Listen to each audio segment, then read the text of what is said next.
Good morning, students. We will continue the same chapter, Rise and Spread of Christianity, with this video. Before we start the new topic, we will have a quick recap of whatever we have discussed in our last videos. Okay, so in the last video, we discussed about the spread of Christianity as an important development in medieval history. Christianity was founded on the teachings of Jesus Christ about 2000 years ago. Spread of Christianity medieval history का एक important development था. Christianity जो थी वो Jesus Christ के teachings पे based थी और इसकी शुरुआत लगभग 2000 ईयर्स एगो हुई थी. The holy book of Christians, the Bible tell us about the life and teachings of Jesus. जो क्रिश्चियंस का जो होली बुक है बाइबल, उसके थ्रू जो है हमें life and teachings of Jesus Christ के बारे में पता चलता है. The Bible has two parts as we have discussed also, the Old Testament and New Testament. Christians believe that Jesus was the Messiah whose birth was predicted by the Old Testament. Old testament जो था वो ज्विस religious book था और उस ज्विस religious book में Jesus Christ को as a मसीहा बताया गया और उनके बर्थ के बारे में प्रेडिक्शन किया गया था. On growing up Jesus started reading Jewish scriptures. He found that many prevalent religious practices were against the spirit of the scriptures. जैसे जैसे जीसस क्राइस्ट बड़े होते गए उन्होंने Jewish scriptures पढ़ना शुरू किया और जब उन्होंने इसको पढ़ा तो उन्होंने पाया कि बहुत सारे जो रिलीजियस प्रैक्टिसेस हैं they are against to the spirit of the scriptures. Okay, next is after his baptism means a ceremony through which a person enters into the Christian community. Okay, so after his baptism Jesus started preaching the message of love, equality, tolerance and forgiveness. He used parables to preach his ideas. Parables means moral stories which Jesus Christ used to tell the people. Okay, so he used parables to preach his ideas. He used moral stories to make the people understand about the message of love, equality, tolerance and forgiveness. Okay, people began to regard Jesus as their Messiah. However, Jewish religious leaders did not agree with Jesus' interpretation of the Jewish scriptures. लोग उनको मसीहा के तौर पे सम्मान देने लगे, लेकिन जो Jewish religious leaders थे वो इस बात से एग्री नहीं करते थे. वो जीसस के जो Jewish scriptures को जो इन्होंने इंटरप्रिटेट किया था उसको वो बिल्कुल भी एग्री नहीं करते थे. उनको लगता था उन्होंने इसको गलत इंटरप्रेट किया है. Okay, Jesus was falsely charged for rebellion against the Roman authorities and was sentenced to death by crucifixion. Jesus को गलत इल्ज़ाम में, विद्रोह करने के गलत इल्ज़ाम में रोमन अथॉरिटी ने फॉल्सली उनको चार्ज किया और उनको जो है क्रूसिफिक्शन के थ्रू जो है डेथ की पेनल्टी लगाई. The day of the crucifixion of Jesus is called good Friday. Good Friday in every year we can't say that we celebrate, but we remember the day of the crucifixion of the Jesus Christ as the day of Good Friday. Okay, the day of his resurrection is called Easter Sunday. Resurrection means जिस दिन, crucifixion means जिस दिन उनको सूली पे चढ़ाया गया था. सूली पे चढ़ाने के प्रोसेस को क्रूसिफिक्शन कहते हैं. और जिस दिन वो वापस ज़िंदा हुए थे, फ्राइडे को उन्हें सूली पे चढ़ाया गया था और संडे को, ईस्टर संडे, उस दिन को वो जो है वापस ज़िंदा हुए थे. तो उस संडे को ईस्टर के तौर पे सेलिब्रेट किया जाता है. Now we will continue with the new topic, Christianity in Roman Empire. Christianity की शुरुआत ही रोमन एम्पायर से हुई थी, लेकिन इन सब के बावजूद वहाँ पे दो तरह के रिलीजन चल रहे थे. एक जूइश रिलीजन चल रहा था जो कि रोमन एम्पायर का जो ऑफिशियल जो था रिलीजन था, और इसके अलावा धीरे धीरे क्रिश्चियनिटी जो है डेवलप कर रही थी. ओके, तो what was the condition of Christianity in Roman Empire that we will discuss in this video. The early Christians suffered greatly under the Roman Empire because of their religious beliefs. They believed in one God. Hence, they refused to worship the Roman gods or considered the Roman emperor as their god. Christians को बहुत सफ़र करना पड़ा Roman empire में, क्योंकि उनकी religious belief जो थी वो रोमन एम्पायर के रिलीजियस बिलीफ से बिल्कुल डिफरेंट थी. जो क्रिश्चियंस थे वो सिर्फ एक वन गॉड पे बिलीव करते थे. सो जो भी क्रिश्चियन थे उन्होंने वन गॉड पे बिलीव करना शुरू कर दिया, और उसके अलावा वो किसी को भी वर्शिप करने के लिए रेडी नहीं थे. उन्होंने रिफ्यूज़ कर दिया उसके लिए. They started to refuse to worship the Roman gods और consider the Roman emperor as their god. उन लोगों ने ना सिर्फ रोमन गॉड्स को वर्शिप करने से रिफ्यूज़ किया, बल्कि रोमन एम्परर को भी अपने गॉड के तौर पे मानना इनकार कर दिया, as this was against the religious belief of the Romans. क्योंकि ये उनके रिलीजियस बिलीफ के अगेंस्ट था. क्यों? क्योंकि उन्हें तो सिर्फ उनका बिलीव क्या था कि there is only one God. Okay, so the Christians were tortured and burnt alive or thrown in front of wild animals in amphitheaters. So Romans started to torture Christians by burning them, by throwing them in front of wild animals, and all these things they were doing in public only. They started to torture the Christian people in public so that others can be frightened with them. Okay.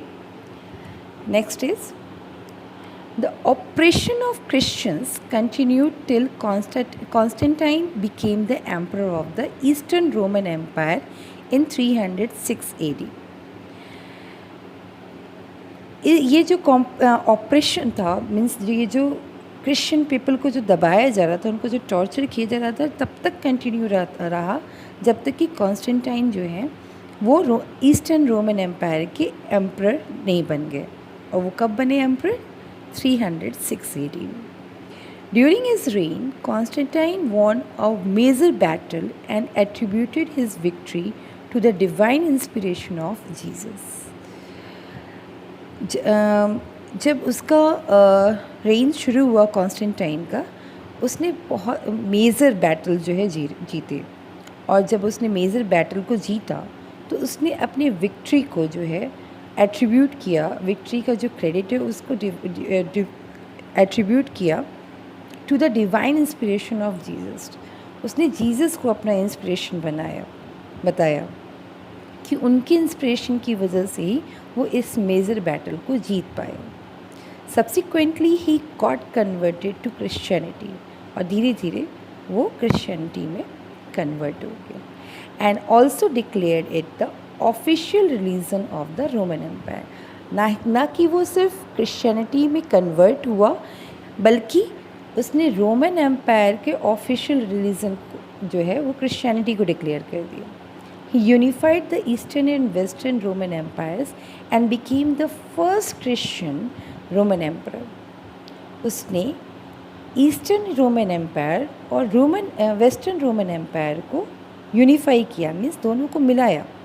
और फिर उसने first time जो है वो Christian Roman emperor बना.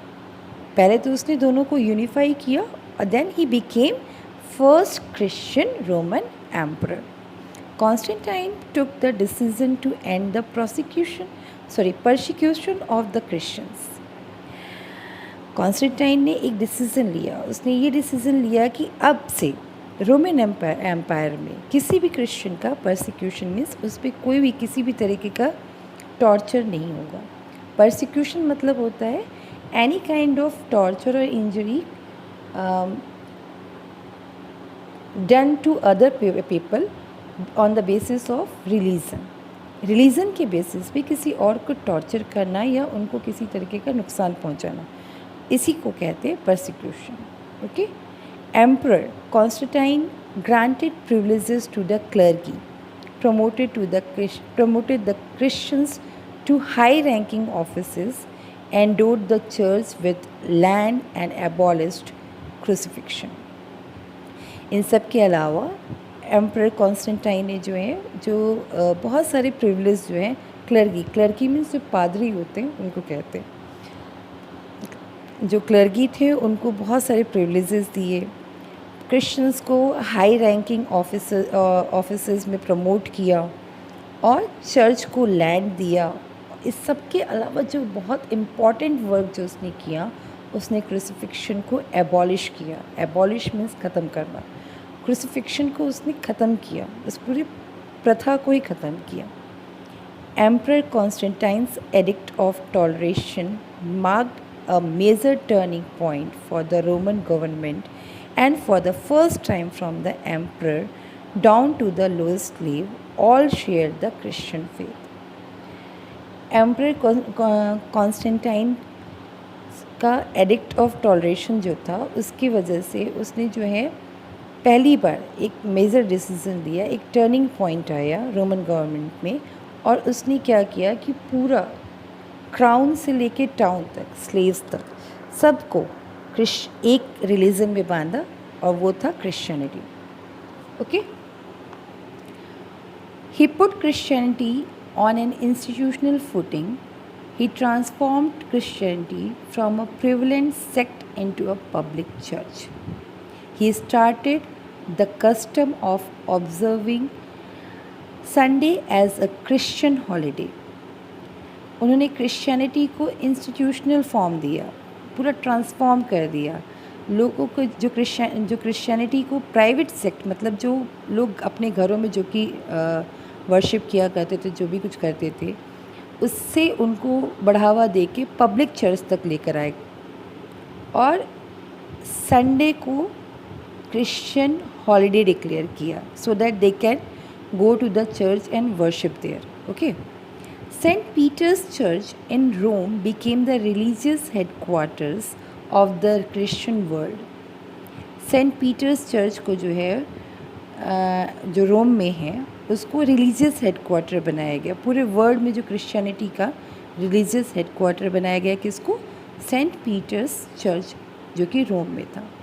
The bishop of Saint Peter's Church became the pope, जो आज भी है।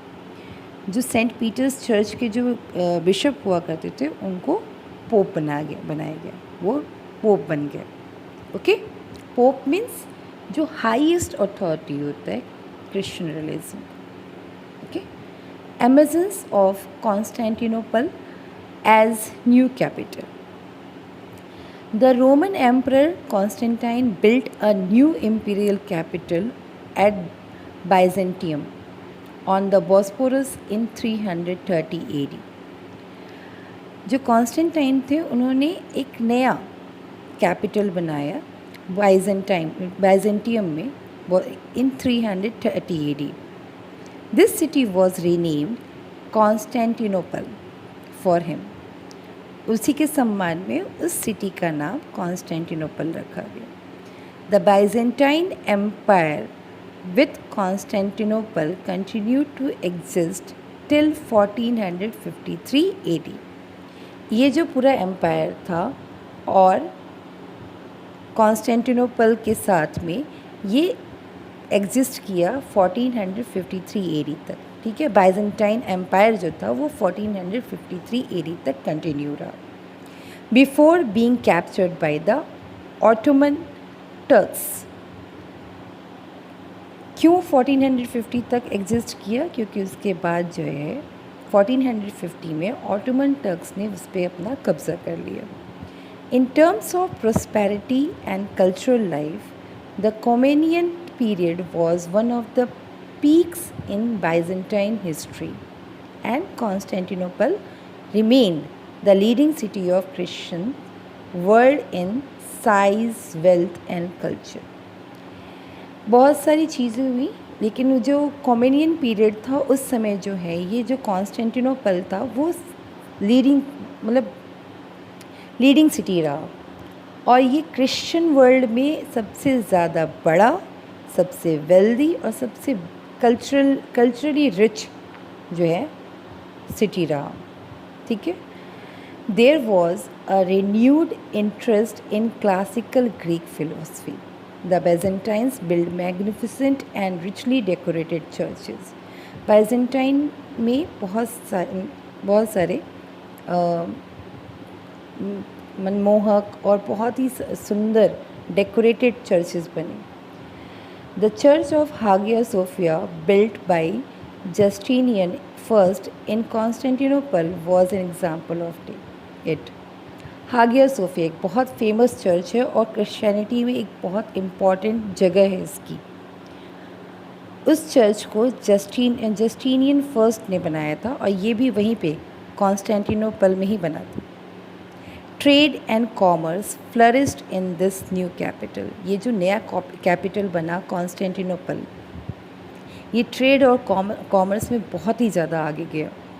Constantinople operated as a prime hub in the trading network that extended as the primary terminus of the Silk Roads across Eurasia and North Africa. Okay?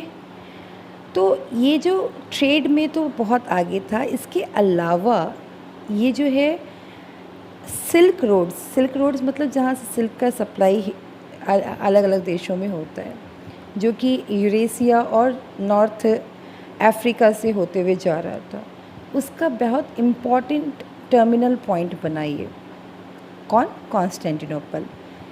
वहाँ trade इतना strong था, इतना वहाँ trade अपने पीक पे पहुँचा हुआ था कि जो सिल्क रोड था वो उसका एक बहुत बड़ा टर्मिनल पॉइंट ये बना था। Okay. The Byzantines viewed the emperor as a messenger of God. The state church came to be known as the Eastern Orthodox Church. Byzantine जो थे वो अपने एम्परर को मैसेंजर ऑफ गॉड के तौर पे देखते थे, और जो स्टेट चर्च था उसका नाम चेंज करके ईस्टर्न ऑर्थोडॉक्स चर्च रखा गया। Georgian monasteries first appeared in Constantinople. Georgian monastery जो पहली बार जो है कॉन्स्टेंटिनोपल में ही अपीयर हुआ था। ठीक है। तो जो स्टेट चर्च था उसका नाम चेंज होकर क्या कर दिया गया, Eastern Orthodox church. Okay. Now we will talk about the barbarian invasions. Barbarian invasion was the main cause for the decline of ancient Roman Empire. ठीक है।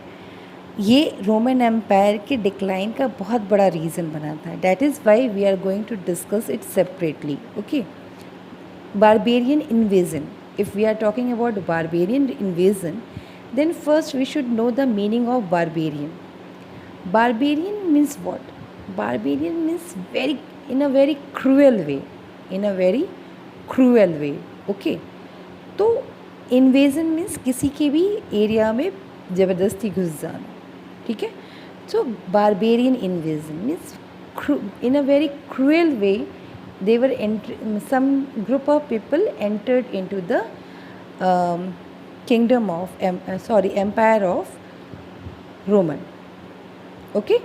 The term barbarians is used for the nomadic mounted tribes from Asia, Eastern Europe and parts of Germany like Huns, Goths, Visigoths, Franks, Vandals. ये जो barbarian word use हो रहा है, किसके लिए use हो रहा है यहाँ पे? Nomadic mounted tribes from Asia, eastern Europe and parts of Germany like Huns, Goth, Visigoth, Frank and Vandals. ये जो ग्रुप ऑफ पीपल हैं जो कि एशिया, ईस्टर्न यूरोप और पार्ट ऑफ जर्मनी से रिलेटेड हैं, वहाँ के जो ट्राइब्स हैं और ये नोमैडिक होते थे, ये एक जगह नहीं होते थे, ये जगह जगह घूमते रहते थे, ये सारे ट्राइबल पीपल थे। और इनका काम क्या था, जगह जगह जाकर लोगों पे अटैक करना, डिफरेंट टेरिटरीज़ में जाकर लोगों पे अटैक करना और उनसे जो है डिमांड करना। क्या डिमांड करना? अपने लाइवलीहुड के लिए जो भी चीज़ें उनको ज़रूरत होती थी उसको डिमांड करना। ठीक है, वो ट्रिब्यूट चाहते थे, वो लैंड चाहते थे। They were in the search of land, उनके पास अपना कोई लैंड नहीं था। So they wanted to expand their empire and they wanted a land to be established. Okay, so they had organized cavalry. Cavalry means घुड़सवार कहते हैं, जो घोड़े पे सवार होकर सैनिक होते हैं उनको कैवलरी कहते हैं। They had organized cavalry armies and they caused havoc in their search for land. उनके पास कैवलरी आर्मी बहुत स्ट्रॉन्ग थी, ऑर्गेनाइज थी और वो हैवॉक मीन्स तबाही, वो बहुत सारी तबाही का कारण बने। क्यों? क्योंकि वो लैंड के सर्च में थे। Attila the king of Huns united his people into vast horde based in Hungary and waged campaigns to win land and tribute from the Roman and Byzantine empires. Roman और Byzantine empires पे जो है आटिला जो कि Hund's का king था, उसने बहुत उनके एरिया में घुस के उसने बेस बनाया जिसमें बहुत बड़ी संख्या में लोग थे और उनको डराने धमकाने की कोशिश की और उनसे बहुत सारी लड़ाइयाँ लड़ी। क्यों? क्योंकि उनको लैंड भी चाहिए था रोमन एम्पायर से और ट्रिब्यूट भी चाहिए था। They were finally responsible for the collapse of Western Roman Empire as the final death blow to the Roman Empire was inflicted by the barbarians. बहुत सारे रीजंस से बार बार अटैक होने की वजह से ये लोग इस चीज़ के लिए रिस्पॉन्सिबल बने। किस चीज़ के लिए? वेस्टर्न रोमन एम्पायर के कोलैप्स हो जाने के लिए ये लोग रिस्पॉन्सिबल बने और बार बार इन्वेज़न, बारबेरियन इन्वेज़न की वजह से जो रोमन एम्पायर था वो बिल्कुल भी ख़त्म होने के कगार पे आ गया। Okay, the Ostrogoths were a Germanic tribe on the Black Sea who were related to the Visigoths from the Danube. The city of Rome was sacked by Visigoth in 410 AD। जो रोम सिटी था वो 410 AD में जो है Visigoths के जो विसिगॉथ tribe के जो कि जर्मैनिक ट्राइब है ब्लैक सी का, और ऑस्ट्रोगॉथ जो कि उसके ही रिलेटेड है, ये सारे मिलकर उन्होंने जो है रोम को जो है चारों तरफ से घेर लिया। And by the Vandals in the 455 AD। आप देखोगे बार बार मैं यही बता रही हूँ, कभी हुन्स के थ्रू, कभी विसिगॉथ के थ्रू, कभी वंडल्स के थ्रू, कभी ऑस्ट्रोगॉथ्स के थ्रू, डिफरेंट टाइम्स में डिफरेंट बारबेरियन इन्वेजन इस रोमन एम्पायर पे होते रहे। ना सिर्फ रोमन एम्पायर, बाइजेंटाइन एम्पायर पे भी होते रहे। लाइक एटिलिया द हुन्स ने किया पहले, फिर विसिगॉथ ने किया, फिर वंडल्स ने किया। ये सारे इन्वेजन्स हो रहे थे। तो signalling the disintegration of Roman authority and the fall of the Roman empire. और ये बार की इन्वेजन की वजह से जो रोमन एम्पायर था उसका डिक्लाइन हुआ। After the Roman empire fell in 476 AD, the Visigoths adopted Christianity, translated the Bible from Latin into a Gothic script. जो ये ट्राइबल पीपल थे विसिगॉथ्स, उनके ही रेन में जो है जब रोमन एम्पायर उसका पूरा डिक्लाइन हो गया तो इन्होंने जो है विसिगॉथ्स ने जो है उस पर पूरा कब्ज़ा जमा लिया और उसके बाद जो विसिगॉथ्स थे उन्होंने क्रिश्चियनिटी को अडॉप्ट कर लिया और बाइबल का जो है ट्रांसलेशन किया, जो कि पहले लैटिन लैंग्वेज में था उसको गॉथिक स्क्रिप्ट में ट्रांसलेट किया। Now we will discuss about the decline of the ancient Roman Empire. मुझे पता है कि आपको ये जो बारबेरियन इन्वेजन है और एमर्जेंस ऑफ कॉन्स्टेंटिनोपल है, इसमें थोड़ी सी दिक्कत आएगी, क्योंकि इसमें डिफरेंट बहुत सारे डेट्स हैं, बहुत सारे फैक्ट्स हैं. I will make a short note for these two topics, and I will forward to you on Snap homework. Okay, so don't worry about that. Something you have to learn, because some dates are there that you have to learn. Okay, now we will discuss about the decline of the ancient Roman Empire. Roman empire के decline की बहुत सारे causes थे. पहला cause था कि बार बार जो है the rapid growth of the, पहले तो रोमन एम्पायर जो ग्रो कर रहा था, तो ग्रो करने की वजह से उसकी जो टेरिटरी है वो बढ़ती जा रही थी. तो इस बढ़ती टेरिटरी को डिफेंड करने के लिए, बॉर्डर को डिफेंड करने के लिए एक प्रॉपर सिस्टम नहीं डेवलप हो पा रहा था, तो उसकी वजह से दिक्कत हुई. The people of the conquered lands hated the Romans and frequent rebellions occurred. और जो जिस एरिया में रोमन एम्पायर जाके कब्ज़ा कर रहे थे, तो उस कब्ज़े की वजह से जो है, जो नए एरिया को कब्ज़ा करते जा रहे थे, तो उनको जो है मे बी पॉसिबल कि वो जो रोमन एम्पायर्स थे उससे सेटिस्फाइड नहीं हो पा रहे थे, वो रोमन से को पसंद नहीं करते थे, और इसकी वजह से बार बार उसमें विद्रोह होना शुरू हो जाता है. They started to rebel. Okay. Second reason of decline is constant warfare requires the maintenance of a huge army. बार बार की जो वॉरफेयर हो रहा था, जो डिफरेंट वॉर हो रहे थे, तो उसकी वजह से एक ह्यूज आर्मी को मेंटेन करना पड़ रहा था, जिसकी वजह से जो मिलिट्री एक्सपेंडिचर्स थे वो बढ़ गए थे.